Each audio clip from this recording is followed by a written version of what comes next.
let's talk about the missile defense review that I mentioned earlier. It came out on January 17th, and it's focused on really improving the U.S.'s ability to defend against missile attacks. Sometimes they say defense is the best offense. Maybe that's what we're thinking about.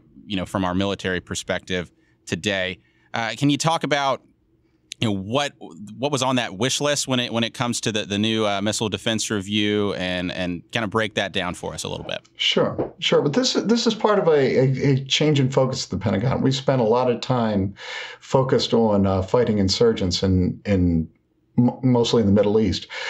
There is a renewed focus on major power conflict, as they call it, which sounds lovely, I know. But part of this is looking at where Russia and China is today and how we stack up.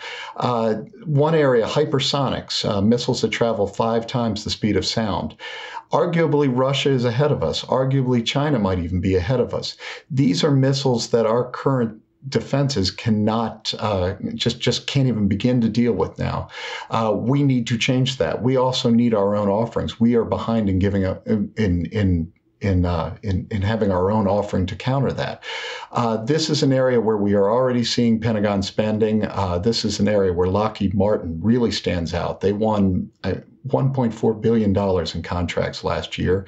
One of them, in the Pentagon, in their notes justifying that contract, said, quote, "No other contractor has this level of design maturity," and talked about hundreds of millions of dollars in redundant costs if they went with anyone other than Lockheed Martin just to get that other contractor up to speed. This is an area, it's not going to be a $50 billion area like the bomber, but this is an area where you're going to see a lot of R&D. The contractors love the R&D because it ends up in other places, and they're famous. There's the Lockheed Skunk Works, things like that. This is an area where that's really going to fuel the R&D inside of Lockheed and inside some of these contractors for years to come. Another area is missile defense. The THAAD system is another Lockheed system. The Aegis combat system is kind of the computers that run it, is another Lockheed system. Raytheon with its radars and with its Patriot. Raytheon has the radars that run to THAAD. It has its Patriot missiles. These are all good systems. THAAD has been in the news a lot because it's our primary deterrent to North Korea. But none of them are ready for a hypersonic world. We have got to figure that out.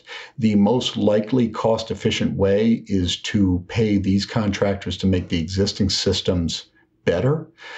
So that is, again, a huge opportunity for Lockheed and a huge opportunity for Raytheon.